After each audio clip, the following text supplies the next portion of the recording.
하나님께서 울산 수양교회를 정말 사랑하시는 것을 느낍니다. 기도하면서 말씀을 준비하면서 하나님이 이 교회를 굉장히 사랑하시는구나 그런 마음이 들고 저에게도 특별한 부흥회가 될 거다 그런 마음이 들었습니다. 이 부흥회 자체가 아마 하나님께서 수양교회를 사랑하시는 증거라고 생각이 듭니다. 하나님의 마음이 예수님을 믿어도 정말 잘 믿게 되기를, 이미 다 예수님을 믿으시는 분들인데 이번 부흥회를 계기로 정말 예수님을 잘 믿게 되기를 원하시는 것이 하나님의 마음이었습니다. 어떻게 하는 게 하나님을 정말 잘 믿는 건가? 사실 좀 혼란스럽기도 하죠. 그죠? 내가 예수님을 안 믿는 것도 아닌데 또 예수님을 더 잘 믿는다는 건 뭘 어떻게 하는 건가? 성경을 가만히 보면 예수님께서 말씀하신 말씀 중에 우리가 예수님을 믿으면 이렇게 된다고 하신 말씀들이 있습니다. 한 세 구절만 한번 내가 진짜 예수님을 잘 믿는지 아니면 정말 잘 믿어야 되겠구나 싶은지 한 세 구절만 가지고 점검해 봐도 알아요. 요한복음 4장 14절에 내가 주는 물을 먹는 자는 영원히 목마르지 아니하리니 나의 주는 물은 그 속에서 영생하도록 솟아나는 샘물이 되리라 그렇게 말씀하셨어요. 아멘입니다. 모르시는 말씀 아니시죠? 네. 자, 그런데 예수님을 믿으면 내 속에 샘물이 솟아나서 영원히 목마르지 않을 거라고 하셨어요. 그러면 여러분들은 예수님을 믿으시니까 이제 목마름이 없어졌죠? 왜 웃으세요? 없어졌다는 뜻이에요? 아니라는 뜻이에요? 많은 그리스도인들이 예수님을 믿는데도 여전히 목말라요. 하나님, 왜 저에게는 은혜를 안 주시나요? 왜 나에게는 복을 안 주시나요? 내 기도를 응답 안 해주시나요? 왜 나는 이렇게 힘들게 살아야 되나요? 제가 목회하면서 많은 성도들이 말씀하고 너무 다르게 사는 거예요. 나를 믿는 자는 그냥 믿는 자는이라고 그랬어요. 영원히 목마르지 아니하리니. 근데 왜 나는 그렇지 않을까? 또 요한복음 7장 37절 38절 같이 읽읍시다. 예수께서 서서 외쳐 가라사대 누구든지 목마르거든 내게로 와서 마시라. 나를 믿는 자는 성경의 이름과 같이 그 배에서 생수의 강이 흘러나리라 하시니, 내 속에서 그냥 샘물만 솟는 게 아니고 생수의 강이 흘러나올 거라는 거예요. 누구가요? 나를 믿는 자는. 여러분도 예수님을 믿으시죠? 그러니까 여러분 속에서 지금 생수의 강이 막 흘러나오시죠? 옆 사람이 막 지금 헤엄치고 난리죠? 이 물이 어디서 나오는 거야? 지금 막 다 놀래죠? 그렇지 않아요? 여러분이 집에 가면 집이 홍수가 난 것 같고 직장 가면 직장이 막 홍수 난 것 같고 그렇죠? 하나님의 말씀인데 하나님의 말씀과 왜 이렇게 다르죠? 이건 참 큰 숙제거든요. 로마서 8장 35절에서 37절을 한번 우리 띄워주실까요? 같이 한번 읽겠습니다. 로마서 8장 35절부터 누가 우리를 그리스도의 사랑에서 끊으리요? 환난이나 곤고나 박해나 기근이나 격신이나 위험이나 칼이랴. 기록된 바 우리가 종일 주를 위하여 죽임을 당하게 되며 도살당할 양같이 여김을 받았나이다 함과 같으니라. 그러나 이 모든 일에 우리를 사랑하시는 이로 말미암아 우리가 넉넉히 이기느니라. 지금 이 말씀에 보면 죽임을 당하는 순간에도 누가 예수 믿는다고 나를 죽이는 이런 정말 끔찍한 순교의 자리에서도 넉넉히 이기느니라. 우리는 누가 나를 예수 믿는다고 죽이는 정도도 아니고 그냥 부부싸움하고 또 가족끼리 서로 다투고, 그죠? 직장에서 좀 어려운 일이 생기고 교인들끼리 좀 서로 다툼이 생기는 정도도 겨우 이기기도 어려워요. 겨우 이겨도요, 정말 칭찬받을 만하네요. 집사님 대단하십니다. 장로님 정말 놀랍다고. 겨우 이겨도, 싸울 만한데 안 싸운 거, 말하고 싶은데 말 안 한 거, 그것만 해도 대단하잖아요. 그렇죠? 근데 성경 말씀은 넉넉히 이긴다는, 예수를 믿으면 그렇게 된다는 거예요. 그러니까 이번 부흥의 기간 동안에 한번 정말 내가 예수님을 정말 잘 믿는 건가 하는 것을 반드시 점검해 봐야 합니다. 여러분, 건강검진 받으시죠? 우리나라 사람들은 이제 거의 다 받으실 거예요. 건강검진 받아보면 몰랐던 내 병이 드러나게 될 때가 있습니다. 그렇죠? 건강검진 받지 않을 때는 몰랐어요. 건강검진 받아보니까 내가 간이 안 좋구나, 내가 혈압이 높구나, 당뇨가 생겼구나, 뭐 이렇게 알게 되어서 큰 병 되기 전에 관리할 수 있잖아요. 부흥에 왜 모이는 거죠? 영적인 건강검진과 같은 거예요. 내가 진짜 예수님을 잘 믿고 지금 살고 있는지를 이렇게 부흥회 때, 사실 주일 예배 드렸는데 오후에 오늘 부흥회라고 특별히 이렇게 참석하신 분들도 있으실 거예요. 내일은 또 저녁에, 화요일도 그렇고, 도대체 바빠 죽겠는데 교회에서 무슨 부흥회 같은 걸 또 하나? 건강검진은 왜 하세요? 미리 아는 것이 그만큼 중요한 거예요. 하나님 앞에 갔을 때 내가 예수 믿는 게 아니었구나, 이건 정말 악소리 나는 순간이죠. 부흥회 때 비로소 내가 신앙생활 잘하고 있는지를 점검해 보는 거예요. 이번 부흥회도 하나님께서 그래서 허락하신 거예요. 오늘 이번 부흥회의 주제가 고린도전서 1장 18절에 십자가의 도가 멸망하는 자들에게는 어리석은 미련한 것이고 구원 얻는 우리에게는 하나님의 능력이라고 했어요. 이것도 요절과 같은 말씀이라 다 알고 계신 말씀일 거예요.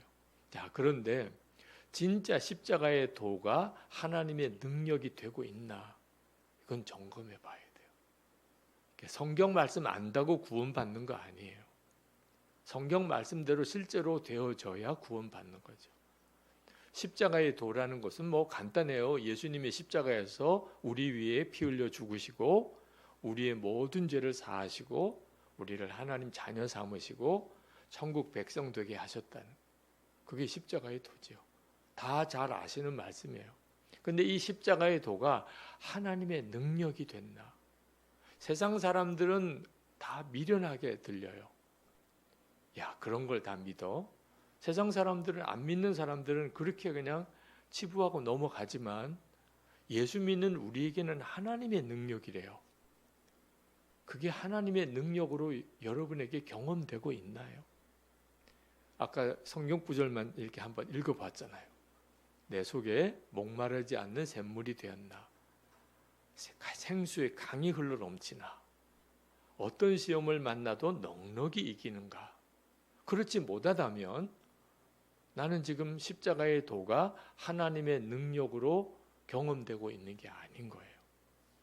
이번 3일 동안의 부흥회가 여러분에게 나는 엄청난 능력을 가졌구나 하는 것을 분명하게 깨닫고 믿어지는 역사가 있기를 축복합니다.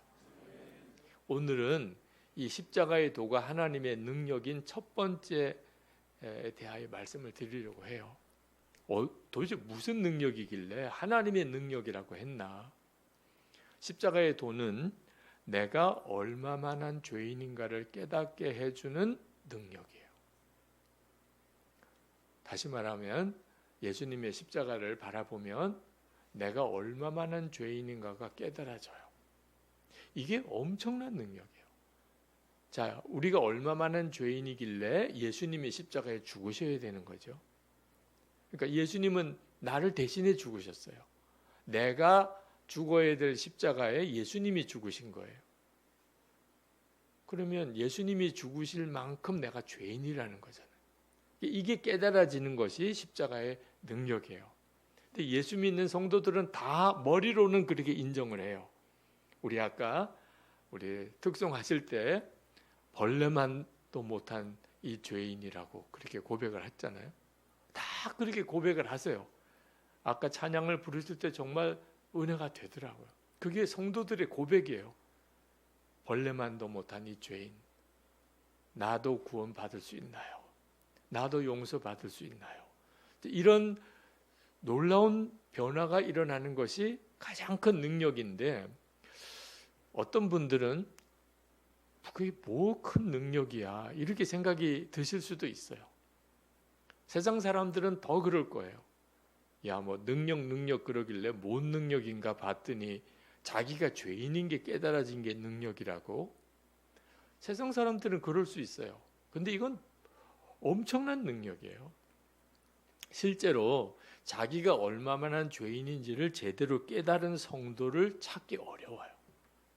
다 자기는 죄인이라고 그래요. 지옥 갈 죄인이 예수님 때문에 구원받았다고 다 고백은 해요. 근데 진짜 자기가 지옥 갈 죄인이었는데 구원받았는지를 정확하게 아는 성도는 많지 않아요.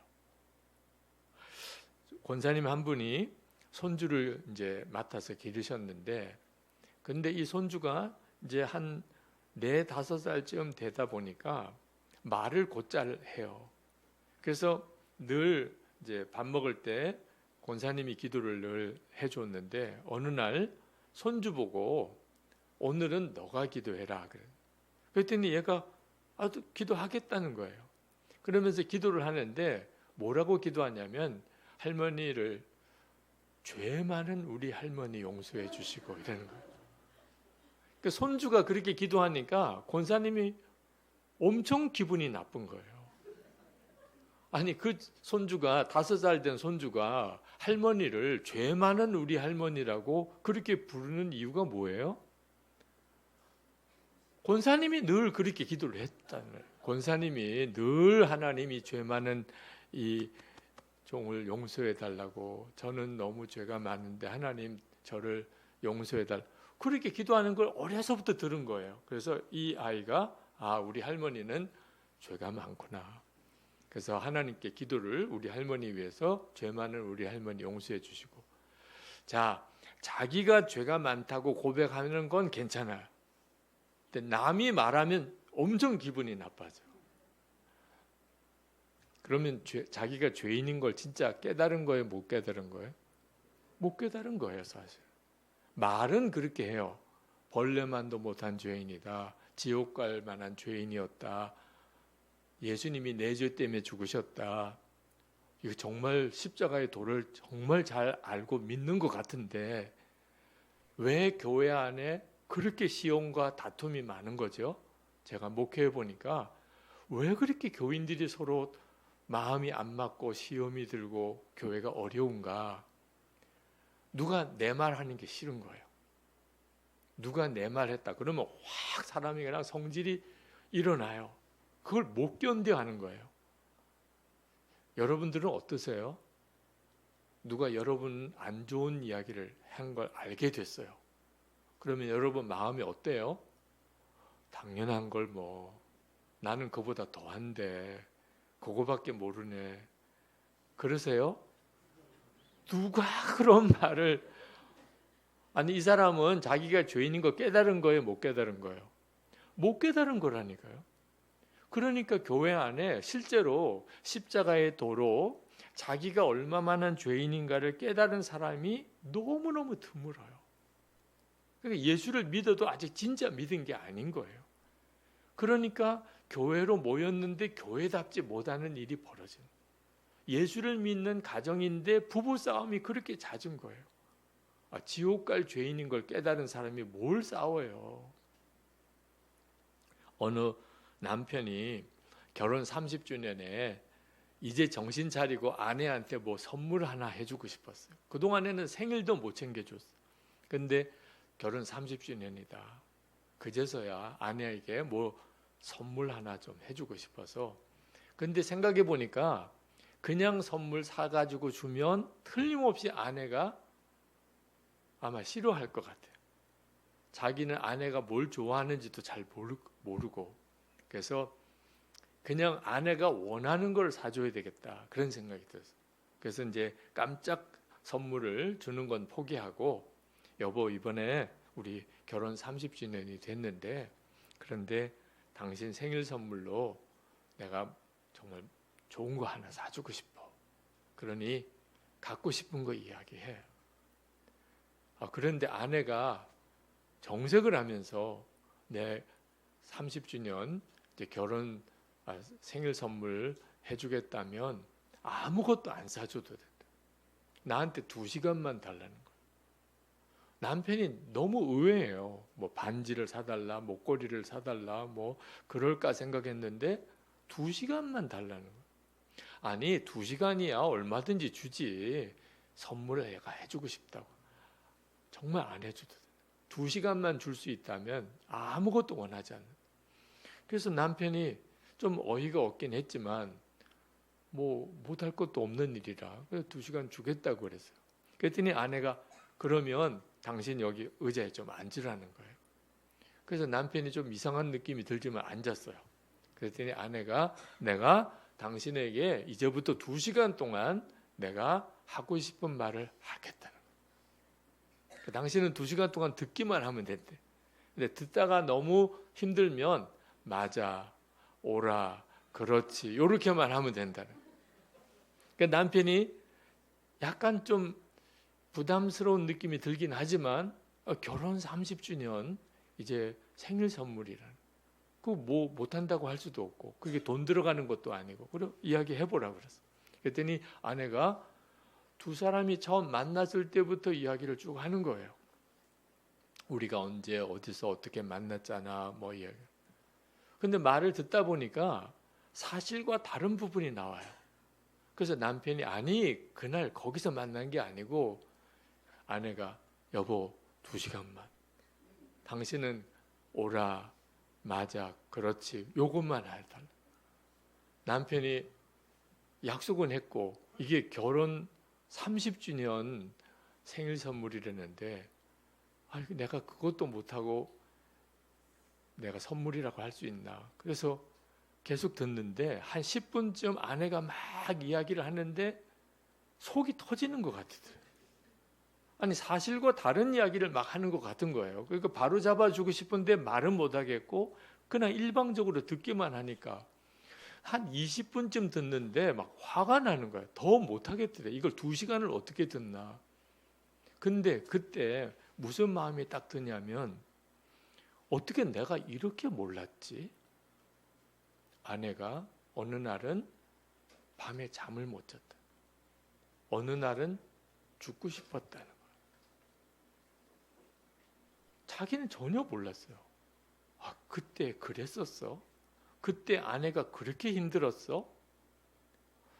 어떻게 이렇게 우리가 30년을 살았나? 이런 생각이 드는 거예요. 그리고 이제 비로소 아내를 이렇게 보는데 마음에 아니 이렇게 어떻게 30년을 나랑 같이 살았지?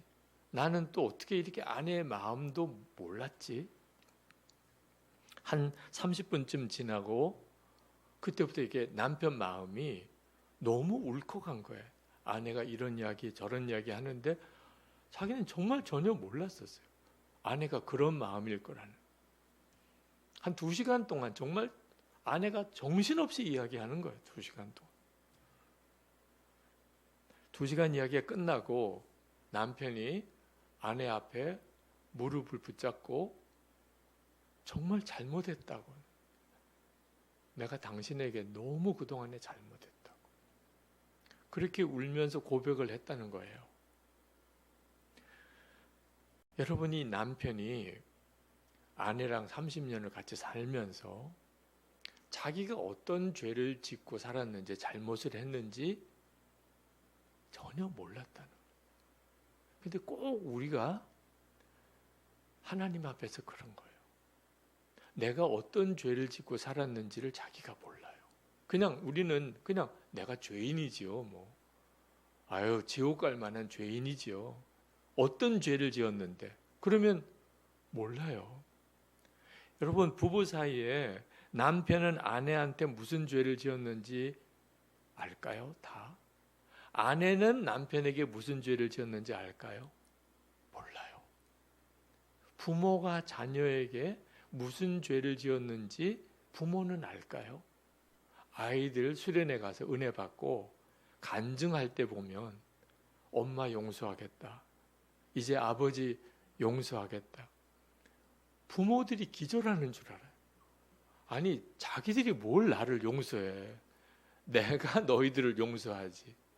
근데 아이들은요, 눈물 쏟으면서 엄마 미워했던 거 회개하고 아버지 미워했던 거 하나님 앞에 용서를 구하고. 모르는 거예요. 부모가 자식에게 뭘 자녀들도 마찬가지. 자녀된 이들, 부모님에게 내가 뭘 잘못했는지 자녀들이 알까요? 여러분, 우리 교회에 이경조 목사님 계신데 이경조 목사님한테 뭐 잘못했는지 아세요? 나오시라 그래가지고 이야기 해보라고 해볼까요? 저는 참 여러분들이 참 좋은 교인이시라고 들었는데 그래도 사실 서로가 잘 몰라요. 내가 뭘 마음 상했다, 그때 기분이 나빴다 그러면 그때서야 내가 그랬나? 이렇게 된다. 근데 이것이 우리 주님께도 똑같아요. 우리는 그냥 내가 죄인일 거지 이렇게만 생각하지 구체적으로 무슨 죄를 내가 지었는지를 깨닫지 못해요. 그래서 진짜 회개의 시간을 못 가지고 넘어가요. 십자가의 도가 하나님의 능력인 것은 이 사실을 명확하게 깨닫게 하시는 거예요. 그래서 예수님을 진짜 인격적으로 만난 사람, 십자가의 예수님을 정말 믿은 사람은 사람이 특별해요. 어떤 점에서 특별하냐? 남의 말이 없어요. 자기가 얼마나 큰 죄인인가를 아니까. 어느 정도 죄인이죠? 예수님을 십자가에 못 박은 장본인이에요. 예수님은 누구 때문에 죽으셨어요? 어느 시어머니를 전도해서 이제 세례 교육을 받는데 그런데 시어머니가 너무 자신이 없어 하는 거예요. 나 시험은 나 정말 못해. 시험 봐야 세례 받는다면 나 세례 안 받을 거야. 며느리가 어머니 걱정하지 마세요. 그냥 한 가지만 대답하시면 돼요. 뭔데? 예수님이 십자가에 누구 때문에 죽으셨냐? 어머니, 나 때문에 죽었다고 하세요. 그 말만 분명하게 하시면 세례 받을 수 있어요. 그래가지고 그러면 내가 대답하지 뭐. 그래가지고 목사님 앞에 가서 목사님 물으셨어. 우리 어머니 아무것도 잘 모르시고 연세도 많으시니까 그냥 속죄에 대한 확신만 분명하게 있으시면 세례 주세요. 아, 그렇게 하자. 그래서 예수님은 누구 때문에 돌아가셨나요? 며느리 때문에, 우리 며느리 때문에 돌아가셨다고. 그래가지고 또 기겁한 일이 있었잖아요. 예수님은 도대체 누구 때문에 죽으신 거죠? 나 때문에 죽었다. 나 때문에. 이게 맞냐 말이에요. 정말 그렇게 믿냐는 거예요. 그러면 남의 말이 없어져요. 예수님이 베드로를 처음 만났을 때 그때 베드로는요 너무나 놀라운 정말 말할 수 없는 복을 받았죠. 세상적으로 말하면 밤새도록 고기 한 마리 못 잡았다가 예수님이 깊은 곳에 가서 그물을 내리라. 그래서 두 배가 요한의 배까지 끌어다가 두 배 가득 채우고 배가 가라앉을 정도로 고기를 많이 잡았다니까. 그러면 얼마나 기뻐요. 근데 그때 베드로가 다 내버려 두고 예수님 앞에 무릎 꿇고 나를 떠나소서 나는 죄인이로소이다. 이게 무슨 역사예요? 그러니까 예수님을 진짜 만난 거예요. 예수님을 진짜 믿게 된 거예요. 그 순간에 어떤 변화가 일어나냐면 내가 너무나 큰 죄인이구나. 그 순간에 베드로가 뭔 죄를 지었어요? 예수님 말씀한 대로 그냥 그물 내린 것밖에 없는데. 근데 왜 그렇게 나는 죄인입니다. 나를 떠나소서 했을까요? 영적인 눈이 뜨여서 주님을 진짜 영접하고 만나게 되는 이 사건 속에 일어나는 똑같은 변화예요. 그러니까 여러분이 예수님을 믿었다면 내가 지옥에 갈 수밖에 없는 그런 죄인이었음을 통렬하게 깨달은 분명한 체험이 있었을 거예요. 그래야 예수를 믿게 된 사람이에요.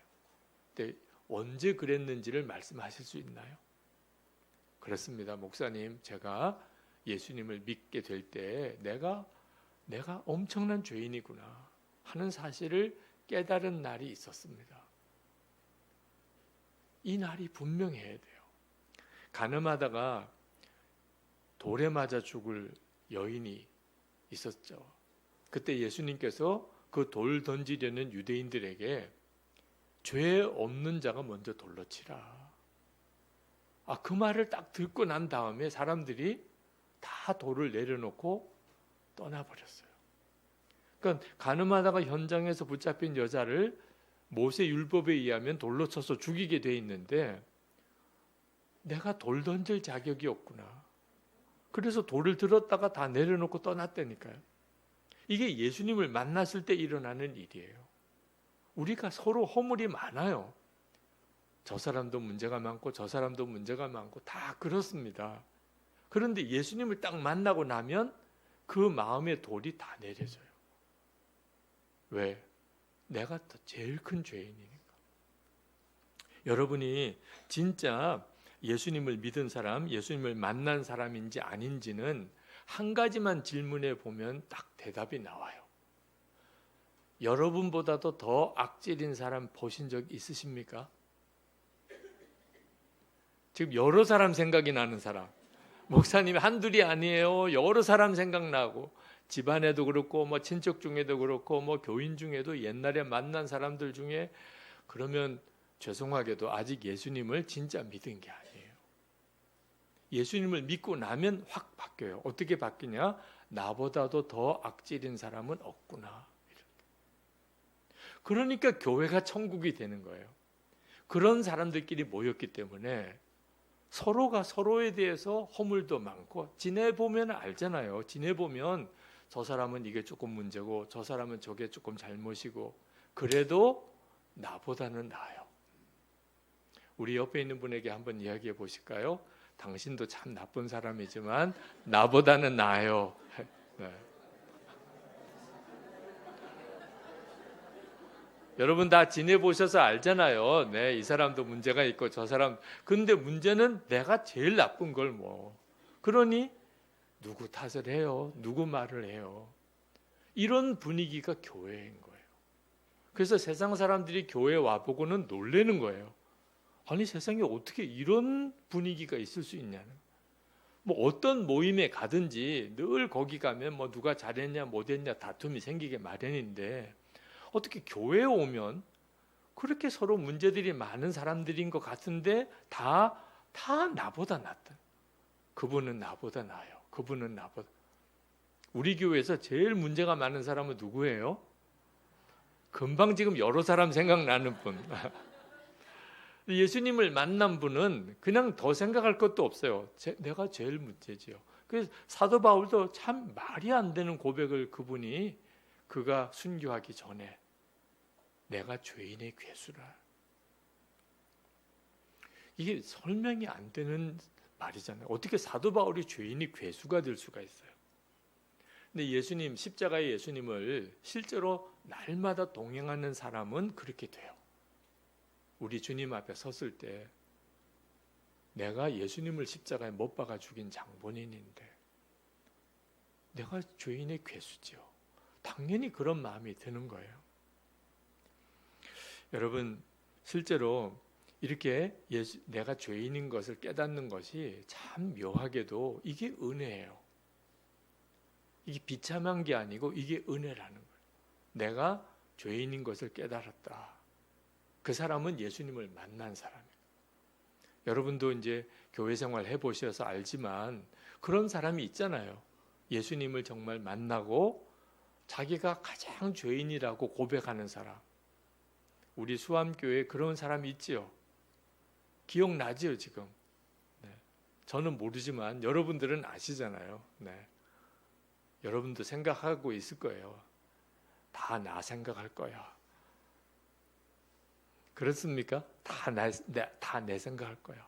내가 그러니까 내가 이 교회에서 내가 제일 큰 죄인이라고 그렇게 생각하고 사니까 사람들 다 알 거야. 여러분, 이 사람이 진짜 예수 믿은 사람이고 이 사람이 교회의 보배예요. 한 번은 제가 부흥회 끝나고 장로님, 그 교회 장로님이 너무 은혜를 받았다는, 그래서 목사님 식사 대접을 꼭 자기가 해야 된다는, 그래서 하도 강권하셔서 그 교회 담임 목사님도 다 예정되어 있는 식사까지 다 취소하고 그 장로님이 이제 식사 대접을 하셨어요. 뭐 아주 뭐 음식이 잘 나온 식당에 갔는데 그 장로님 무슨 은혜를 받으셨냐고 물었습니다. 그랬더니 목사님, 우리 집에 기적이 일어났다. 무슨 기적인데요? 아내가 회개가 터졌다는 거예요. 아내가 부흥회 끝나고 아내가 로비에서 자기를 붙잡고 막 용서해 달라는 거야. 여보, 나 용서해 줘. 그 권사님이 그렇게 막 울면서 용서해 달라. 집에 갔는데 장로님을 의자에 소파에 앉히고는 무릎을 꿇고 자기를 용서한다고 말을 해달라는 거야. 내가 그동안 당신한테 너무 잘못했다. 제가 그래서 야, 정말 놀라운 일이 벌어졌구나 싶더라고요. 그래서 장로님 어떻게 하셨어요? 장로님이 하나님 감사합니다 그랬대. 내가 밥을 먹어야 되나 말아야 되나 생각이 들더라고. 이걸 정말 간증이라고 들어야 되는가? 아니, 그 권사님이 은혜 받는 건 분명해요. 그죠? 근데 이 장로님이 문제셔. 아니, 아내 권사님이 그렇게 회개하고 내가 잘못했다고 용서해달라고 그러면 장로님이 아니, 내가 더 잘못했지 이렇게 돼야 이게 진짜 은혜인데, 하나님 감사합니다 그러고 우리 집에 기적이 일어났다고 강사 목사님 대접해야 된다고 내가 밥을 먹어야 되나 말아야 되나 싶더라고요. 여러분, 은혜는 회개한 사람이 받는 거예요. 그리고 이 사람이 진짜 은혜 받았는지는 회개하는 거 보고 아는 거예요. 죄를 많이 지은 사람이 회개하는 게 아니에요. 은혜 받은 사람이 회개하는 거예요. 은혜 받은 사람이 내가 잘못했어요 이렇게 말을 하게 되는 거예요. 유명한 부흥사이신 박장훈 목사님, 그 박보영 목사님의 아버님 되십니다. 그 박장훈 목사님이 신학교를 졸업하고 이제 목사님이 되셨는데 벌써 뭐 옛날이에요. 일제시대를 거쳐서 6.25 다 거치신 그 옛날 분이신데 멋장이세요. 굉장히 멋을 내시는 분이세요. 근데 이분이 이제 부친이 충주에서 목회를 하시는 부친을 만나 뵈려고 이제 옛날 시외버스를 타고 이제 충주로 내려가는 그런 길이었는데 시외버스가 이제 충주로 가다가 중간에 이제 어느 아주 시골 안악내 한 분이 아기를 업고 이렇게 버스를 타셨어요. 근데 버스를 타셨는데 기도를 하는 것 같은데 방언으로 기도를 하는 거예요. 버스에서 사람들이 다 있는 데서 막 방언으로 기도를 하니까 다들 막 기분이 확 안 좋아지는 거죠. 아니, 우리 예수 믿는 성도들끼리도 누가 방언 기도하면 그게 듣기 싫은 분들도 있을 정도인데, 이게 예수 안 믿는 사람들도 다 있는 버스 안에서 방언 기도를 막 아주머니가 뒤에서 막 썰라썰라 하니까 사람들이 이게 뭐야, 미친 여자야 이제 이렇게 보는데, 이게 목사님이잖아요. 목사님이 더 마음이 괴로운 거야. 제발 좀 조용히 시키고 싶어. 다른 사람들이 다 예수 믿는 사람 뭐라 그럴까, 이런 생각도 막 들고. 그런데 세상에 가고 하는 것은 버스가 한참 가는데 스탑 그러면서 막 뛰쳐나가가지고 버스 운전기사한테 내려달라는 거예요. 버스 운전기사는 정류장 아닌 곳에는 설 수 없다고. 아니, 내려달라는 거예요. 하나님이 지금 여기서 내리라는 거예요. 그 목사님이 더 이상 못 참겠더래. 하나님이 내리라니. 아니, 지금 내가 목사가 여기 앉아 있는데 내려야 되면 목사인 나한테 먼저 이야기를 하시겠지. 아니, 저런 무식한 저런 여자 시골 안악내한테 하나님 말씀하시고 나한테 말씀 안 하시겠냐. 이건 뭐 말도 안 되는 일이다. 그래서 기사 양반 그 여자 내려주라고 막 소리를 질렀어요. 그러니까 운전기사가 버스 안 분위기가 그러니까 뭐 운행상 가다가 아무데나 내려줄 수는 없지만 그냥 버스를 세웠어요. 그래서 그 안악내가 내린 거예요. 그리고 그 다음 곡에 넘어가다가 차가 굴른 거예요. 이 목사님이 병원에 뭐 온몸 부러지고 막 난리가 난 상태에서 이게 뭐지? 이런 생각이 드는 거예요. 아니 도대체 하나님이 이런 사고 앞에 정말 그 사고를 막아주려고 이렇게 급하게 내리라고 했다면 목사인 내가 있고 그런 정말 무식한 것 같은 여성도가 있다면 어떻게 나는 그걸 몰랐을까? 그게 이제 박장원 목사님의 회개의 시작이에요. 아, 내가 목사가 되었다고 이게 구원받는 게 아니구나.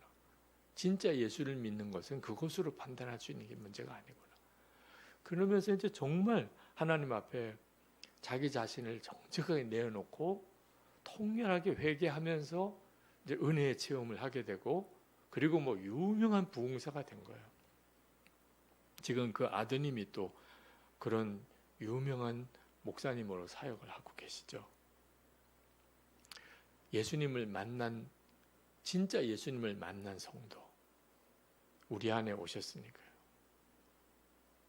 뚜렷하게 달라요. 그냥 교회만 다니는 게 아니에요. 그 첫 번째 역사가 내가 죄인인 걸 정확하게 깨달은 거예요. 그래서 가족에 대한 태도도 교인들에 대한 태도도 사람들에 대한 완전히 달라요. 그 다른 모습이 내가 모든 사람보다 더 큰 죄인이라 하는 그런 하나님이 나를 은혜로 구원해 주셨다. 그러니까 다른 사람에게 절대 교만하게 하거나 정죄하거나 판단하거나 하지 않아요. 그래서 사람들이 야 진짜 하나님은 살아계신가 봐. 어떻게 저 사람이 저렇게 바뀌었지? 예전에는 교만한 사람, 예전에는 남말 많이 하는 사람, 예전에는 싸우고 다투는 사람. 근데 지금은 다른 사람을 정말 용서하고 죄인도 마음으로 품고 나보다 나으니까 어떤 죄인도 사랑으로 품어지는 사람. 저는 3대째 목사예요. 할아버님도 목사님이고 아버님도 목사님이고 그리고 제가 목사가 됐어요. 그런데 저는 목사가 되고 싶어서 목사가 된 게 아니에요. 그냥 큰아들이니까 낳자마자 어른들이 그냥 나를 하나님께 바쳐버리셨어요. 그래서 저에게는 저 같은 경우는 그냥 고등학교 졸업하고 신학교 가든지 무지 매 맞고 신학교 가든지 둘 중에 하나밖에 없다는 거예요. 그 어린 나이에도 이왕 신학교 가야 되는 거라면 매 맞고 갈 필요가 뭐 있나. 그래서 저는 중학교, 고등학교 제 학적부에 생활기록부에 3가지 이제 미래 지망 사항이 다 쓰게 돼 있어요. 선생님이 거기 학적부에 미래 지망은 뭐다. 1학년 1학기, 2학기 성적표에 학적부에 나오는데 저는 6년 동안 내내 목사. 다른 거 하나도 없었어요. 그러면 매 맞고 갈 거니까 신학교에. 저는 좋아서 목사가 된 건 아니에요. 그러나 어려서부터 제가 목사가 돼야 될 사람이라고 하니까 빗나가지 않았어요. 항상 나는 목사가 돼야 될 사람이니까. 그러니까 사람들로부터 늘 칭찬받고 다 저를 믿음이 좋은 사람이라고 해요. 아, 목사감이야. 벌써 어리지만 벌써 딱 목사 같은 애. 그게 제가 어릴 때부터 들은 내용이에요. 근데 하나님이 저를 어떻게 보시는지는 제가 몰랐어요. 제가 실제로 이제 목사가 되고 군목 훈련을 받으러 갔을 때 제가 훈련 받다가 다리를 크게 다치고 응급으로 군인병원에 후송을 갔습니다. 군의관이 응급수술을 해야 된다는 거예요. 내일 당장 수술을 들어가야 되는데 저에게 그때 대위이신 분인데 목사님이시니까 잘 극복하실 겁니다. 그러나 장애인이 되실 것에 대한 생각을 하시고 계십시오. 그만큼 상태가 안 좋다는 뜻이에요. 저는 그때 이게 무슨 일인가 싶어요. 내가 장애인이 될 거라는 생각을 한 번도 해본 적이 없는데 이제 내일 수술 받으면 그렇게 된다는 거예요. 그때 나도 모르게 아버지를 찾았어요. 수원에 목회하시는 아버지에게 좀 연락을 드려야 아버지가 저를 위해서 좀 손을 써서 좀 큰 병원, 좋은 병원에 가서 수술을 잘 받게 하면, 그러면 아무래도 군인 야전병원보다는 낫지 않겠나, 그런 생각이 그냥 그 생각밖에 없었어요. 근데 아버지에게 연락이 안 되는 거예요. 그리고 밤 11시가 넘어서 혼자 이제 수술 대기실에 혼자 제가 남게 됐는데, 그때서야 하나님 생각이 나는 거예요. 그래서 하나님을 크게 3번 불렀어요. 하나님! 근데 제가 그렇게 믿는다고 했던 하나님은 아무런 대답이 없으신 거예요. 어떻게 하나님의 응답을 받아야 될지도 솔직히 믿어지지도 않았어요. 그게 제가 그때 내 믿음의 실상이었어요. 그렇게 3번 하나님을 크게 부르고 그냥 막 통곡하게 되더라고요. 통곡하게 되더라고요. 다리가 부러져서 장애인이 되는 게 슬픈 게 아니고, 내가 목사가 맞나? 내가 하나님을 안 믿는 거라는 걸 알았어요. 누구든지 어려운 일이 생기면 그러면 자기가 믿는 대상을 찾게 돼 있어요. 그건 뭐 거의 본능이에요. 근데 저는 아버지를 찾았어요. 그때 제가 아버지를 믿는 거예요. 아버지가 나를 도와줄 거라. 하나님 아니었다는. 나중에 가서야 하나님 생각을 했는데, 그 하나님이 내가 어떻게 나를 도우실지 전혀 확신이 안 드는 거예요. 그게 너무너무 비참한 거예요. 내가 진짜 목사 맞나? 그게 제 회개의 시작이었어요. 그리고 밤새도록 울었어요. 제가 사람들에게 칭찬받고 산 것은 사람들 보는 앞에서 잘하니까 그런 거예요. 사람들 보는 앞에서 잘하는 것은 어릴 때부터 그냥 훈련이 됐어요. 사람들한테 욕먹으면 안 돼. 비난받으면 안 돼. 너 목사가 될 사람이잖아. 근데 속은 혼자 있을 때 얼마나 제가 더럽고 비참하고 교만하고 남 판단하고, 그건 저만 아는 건데 그날 밤에 다 생각나는 거예요. 울고 회개하고. 그러다가 새벽녘에 예수님의 십자가가 내 죄를 사하기 위한 십자가라는 그 사실이 그렇게 마음에 와닿는 거예요. 제가 그 전에 이미 알던 내용이에요. 목사까지 되는 거예요. 설교도 했던 내용이에요. 근데 문제는 그 십자가의 주님을 진짜 만나는 눈이 뜨였나? 그건 아니었어요. 예수님의 십자가의 복음을 안다고 진짜 믿고 누리는 게 아니라는 거예요. 그날 그 새벽에 예수님은 내 죄를 씻으려고 십자가에 죽으셨구나. 얼마나 감격스러운지. 그리고 기도가 바뀌었어요. 그 다리를 고쳐달라고 기도가 오른쪽 다리를 하나님께 바치겠다고 그랬어요. 왜? 하나님의 종이 되기에 장애인이 차라리 낫겠더라. 2 다리 멀쩡하니까 다 내가 하고 싶은 대로 좋은 미국 유학 가서 큰 교회 목사가 되고, 그게 사실 제게 꿈이었어요. 그게 무슨 주의 종이에요. 내가 목회 성공하기 위해서 예수님을 나 도와주는 분으로 여기고 살았던 거예요. 이건 종 아니잖아. 근데 장애인이 되면 오라는 데가 어디 있겠어요. 그래도 좋으니 오라 그러면 제가 뭘 선택의 여지가 있겠어요. 불러주는 대로 가라는 대로 그럴 수 있겠구나. 진짜 종이 될 수 있겠구나. 그 마음이 확 들어오는데, 아버지가 신학교 가라고 그래서 신학교 가서 목사까지 됐는데, 그날은 하나님께 나를 바치는 것이 그렇게 기쁘더라고. 예수님을 만나고 나니까 모든 게 달라지는 거예요. 엄청 눈물이 흐르고 그랬지만 슬퍼서 운 게 아니고, 이제 내가 진짜 주의 종의 길을 가는구나. 그 마음이 그렇게 기뻐요. 근데 그때 예수님이 나와 함께 계신 게 너무 분명하게 믿어지는 거예요. 그날 그 전 밤에는 하나님이 어디 계신지 도무지 막연하더라. 근데 그날 새벽에는 주님이 나와 같이 계시다.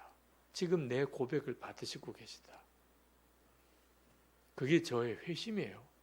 주님을 어려서부터 듣고 십자가의 복음을 들었지만 진짜 믿어지고 누려지는 게 그날이었어요. 그리고 사실 오늘 이 시간에 이제 여러분 앞에 이렇게 서서 그날 간증을 하네요. 여러분에게도 예수님을 이렇게 인격적으로 정말 만나는 역사가 있기를 축복하는 거예요. 이 십자가의 도가 하나님의 능력이 되어서 이게 진짜 믿어지면 가정 다 바뀌어요. 부부싸움 어떻게 해요? 예수님의 십자가의 은혜를 진짜 믿어진 사람이 뭘 싸울 일이 있어요? 부모 자녀 사이에 완전히 관계가 다 회복. 교인은 말할 것도 없고. 울산 수암교회 그러면 그분들은 진짜 예수님을 믿으시는 분들이셔. 이런 역사가 일어나게 되기를 축복합니다. 제가 성남의 선한목자교회에 이제 은퇴를 했는데 선한목자교회가 굉장히 어려운 교회였어요. 큰 예배당을 짓기 시작을 했는데 그만 담임 목사님과 문제가 생겨서 그 담임 목사님은 그냥 교회에 강제 사임하시고 1년 동안 목사님을 모시지 못하고 교회는 건축하다가 중단이 돼가지고 부도 위기에 그냥 빠지고 교인들은 다 떠나가고 그러니 뭐 어떤 일이 벌어졌을지 제가 설명을 다 안 해도 교회 분위기를 아실 거예요. 근데 그런 교회에 담임자로 요청을 받고 그리고는 교회 부임을 해 갔는데 하나님의 은혜로 예배당도 건축을 다 마쳤고 참 빚도 이제 이자 갚을 수 있을 정도쯤 교회가 힘이 있게 성장을 했고 이제는 좀 진짜 살만하구나 이런 생각이 들 때 2010년에 장로님들하고 수련회를 일본으로 갔어요. 제 마음에 겉으로는 편안해요. 겉으로는. 근데 이렇게 만나보면 느낌이 있잖아요. 이게 속까지 편안하지는 않아요. 겉으로는 문제가 없는데 속까지 뭔가 이렇게 설명할 수 없는 앙금들이 장로님들 사이에 계신 걸 느꼈어요.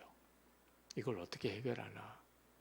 그 험한 세월을 지나오다 보니까 이런저런 사연들이 서로 얽혀서 마음 속까지는 풀어지지 않는데 이게 해결이 안 되면 진짜 부흥은 없는 거거든요. 그래서 이제 제주도로 가자고 수련회를. 제주도로 왜 가자고 그랬냐. 뭐 해외 여행도 좀 해보고 이게 아니고 수련회 중간에 못 돌아오게 할 수 있는 방법은 제주도 내려가는 수밖에 없. 제주도 갑시다. 그랬더니 장로님들이 모처럼 해외 가시자니까 좀 어려운 여건에 있는 분들도 다 준비해서 제주도로 일본으로 갔어요. 일본의 이제 형제교회 수양관에서 하나님 앞에 기도하는데 아침에 오늘 내가 큰 역사를 행할 것이다. 기도 중에 그런 마음이 확 드는 거예요. 야, 오늘 저녁에 우리 안에 정말 놀라운 회개와 화해와 부흥이 일어날 모양이다. 그래서 제가 장로 회장님에게 요청을 했어요. 장로 회장님, 오늘 저녁 우리 기도회가 있는데 좀 화장지를 좀 마련해 달라고. 기도회. 왜냐하면 이게 회개가 터졌는데 여러분 다 은혜 받은 경험이 있으실 텐데 막 눈물 콧물 쏟아지는데 화장지가 없으면 이게 참 난감해요. 이게 손으로 닦는 것도 한계가 있지. 뭐 어떻게 해야 돼요? 그래서 장로님이 화장지 좀 이렇게 좀 기도회 곳곳에 좀 넣어달라고 알겠다고 그러시고는 그리고 저녁에 기도회장에 가보니까 1인 한 통씩 다 했대. 아니 이렇게까지 많이 준비할 필요는 없는데 그런데 뭐 이미 다 사다 놓으신 걸 그래서 방송마다 하나씩 다 화장지가 있더라. 무슨 역사가 일어나려나 보다. 그리고 이제 정말 찬송하고 기도하고 그리고는 예수님이 우리와 함께 계십니다. 그 말씀을 전했어요. 예수님이 우리와 함께 계신데 당연히 우리가 하나가 돼야 되지 않습니까? 그리고 이제 우리 하나님 앞에 통성으로 그동안에 우리 용서 못한 거 용서하고 사랑 못한 거 다 회개하고 정말 성령의 역사하심이 우리 가운데 임해서 우리가 진짜 하나 되는 역사가 일어나게 통성으로 기도합시다. 그래서 이제 기도했는데 막 소리가 막 얼마나 뜨겁게 기도하는지 그 저희 교회 전임 목사님이 엄청난 성령파 목사님이시거든요. 근데 한국에서도 그 정도 기도는 했어요. 뜨겁게 기도는 했지만 특별한 역사라고 말하기는 아무래도 좀 아쉬워요. 분명히 아침에는 하나님이 놀라운 일을 하실 거라고 그랬는데 이건 아닌 것 같아요. 아직까지는. 그럼 이걸 어떻게 더 해야 되나. 그때 마음에 너희들이 서로 회개하지 않고 어떻게 내가 역사해 주기만을 구하느냐. 그런 마음이 들어요. 그래서 통성기도 마무리하고 주님이 주시는 마음을 전했어요. 장로님, 권사님들 주님이 그런 마음 주십니다. 우리가 진짜 앞으로 교회를 위해서 우리 장로님들이 하나가 되려면 먼저 마음에 섭섭했던 거, 미워했던 거 다 회개하고 용서를 구하고 또 용서할 건 용서하고 이 역사가 우리 가운데 먼저 일어나야 합니다. 그래야 하나님께서 우리에게 하나님의 영을 부어주실 수 있지 않겠습니까? 여러분 이제 시간을 드릴 테니까 그동안에 좀 미워했던 사람, 관계가 안 좋았던 분 찾아가서 서로 용서를 구하고 회개하는 시간을 가지세요. 아무도 안 움직이는 거예요. 이거 어떻게 해야 될지 모르겠어요. 조금 움직이셔서 찾아가서 좀 고백도 하고 용서도 구하시라고 다들 가만히 계세요. 그리고 생각해 보니까 이게 찾아가기도 조금 애매해요. 찾아가서 나 당신 미워했어요. 아니 미워했어? 몰랐는데 이럴 수도 있는 거잖아. 그죠? 그냥 나만 섭섭한 마음이 있었고 상처받았는데 그 사람은 몰라요. 이런 일도 많을 텐데 이걸 억지로 찾아가면 이거 긁어 부스럼돼. 나를 그렇게 생각했었어? 이렇게 될 수도 있으니 서로가 찾아가지도 못하고 목사는 자꾸 찾아가라 그러고 다들 분위기만 너무 무거워지는 거예요. 근데 이제 몇 분 장로님이 움직이기 시작하더라고요. 그래서 찾아가서 뭐 그동안 잘못했던 거 용서해 주세요. 그런데 가만 보니까 다 잘하는 분들만 그러십니다. 진짜 정말 고백하고 회개해야 될 분들은 가만히 계시고 잘하는 분들만 찾아가서 그러니 여기까지인가 보다. 그런데 갑자기 마음에 주님의 책망이 오는 거예요. 너는 어떻게 모든 걸 다 말로만 그렇게 가르치려고 하냐? 너는 이 장로님들을 위해서 기도해 봤냐? 너는 어떻게 회개하라, 잘못 있으면 서로 용서하라, 사랑하라, 설교만 해서 해결하려고 하냐? 너는 이 장로님 권사님들을 위해서 얼마나 목사로서 기도를 했냐? 그 생각을 하니까 장로님 권사님 탓할 일이 아니더라. 너무 마음이 안타까운 거예요. 내가 그동안 기도에 인도해 오면서 제 마음속에 자꾸 장로님 탓하고 권사님들 탓하고 이게 너무 죄스러운 거예요. 그래서 막 진짜 마음에 애통한 마음이 확 일어나는데 기도에 인도하는 목사가 막 울고 막 그러면 이것도 또 분위기가 수습이 안 되잖아. 그래서 이게 앞에 있는 수건을 그냥 휴지를 꺼내가지고 제 입을 틀어 막았어요. 이 휴지가 나 위해서 필요한 줄을 몰랐어요. 그냥 한 통만 나 위해서 사달라고 했으면 될 걸 그런 생각도 들어. 나만 회개하면 되는 거구나. 결국 문제는 내게 있는 거구나. 그렇게 생각을 하고 이제 자유롭게 기도합시다. 그리고 저도 이제 정말 하나님 앞에 통곡하고 기도할 그런 간절한 마음이 들더라고. 그래서 저도 이제 기도하려고 하는데 장로님들 권사님들 중에 개인 기도하자고 이제 음악 틀어놓고 근데 기도를 받으시러 몇 분이 나오세요.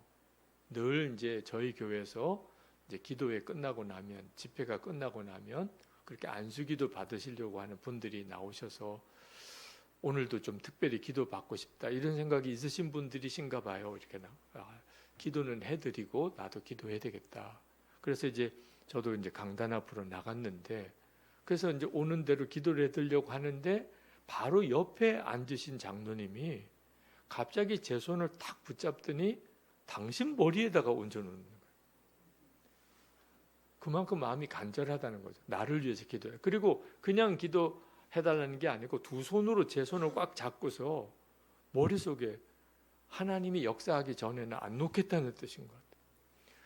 한편 귀하면서도 무슨 마음이 드냐면, 그렇게 마음이 간절하셔도 줄을 서시오. 이렇게. 아니 지금 이게 먼저 기도 받으러 나오신 분들이 계신데 앞자리에 앉았다고 그냥 제 손을 먼저 낚아채면 이것도 또 서로 시험될 소지가 있어 보여서 아니 이러시면 안 되는데 이런 마음이 들더라고.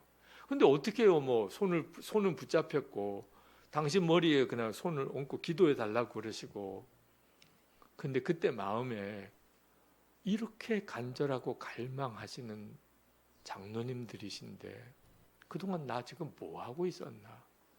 또 한 번 막 마음이 애통함이 터지는데 이제는 휴지를 틀어 막을 수가 없어요. 두 손 다 붙잡혔기 때문에 그냥 소리 지르면서 그냥 통곡하고 하나님 저를 용서해 주세요. 이게 장로님들의 문제가 아닙니다. 목사인 제가 장로님들의 갈급함도 모르고 기도도 못 해드리고 말로만 가르치려고 그러고 해결했던 저를 용서해 달라고 막 소리 지르고 통곡하고 하는데 이게 막을 방법이 없더라고. 근데 그렇게 한참 막 기도하고 보니까 장로님 권사님들은 다 뒤집어지신 거예요. 서로 통곡하고 울고 부르짖고.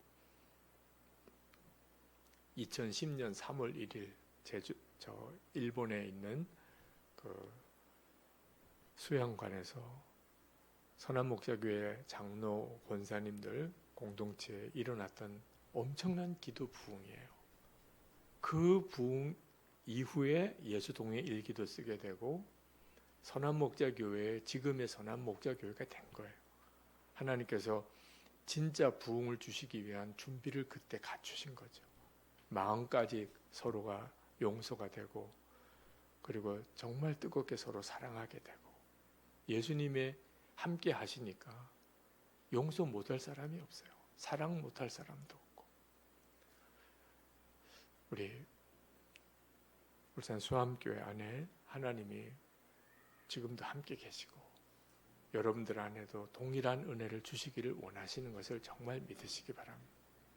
이제 우리 찬송하고 제가 한 3가지 기도 제목을 드릴게요. 기도 제목으로 같이 기도하고 끝나고 자유롭게 마칩니다. 자유롭게 마치니까 뭐 따로 기도 마무리를 하지 않기로 우리 이용주 목사님과 말씀을 나눴는데, 주님이 기도하게 하시는 대로 더 깊이 기도하시기를 바랍니다.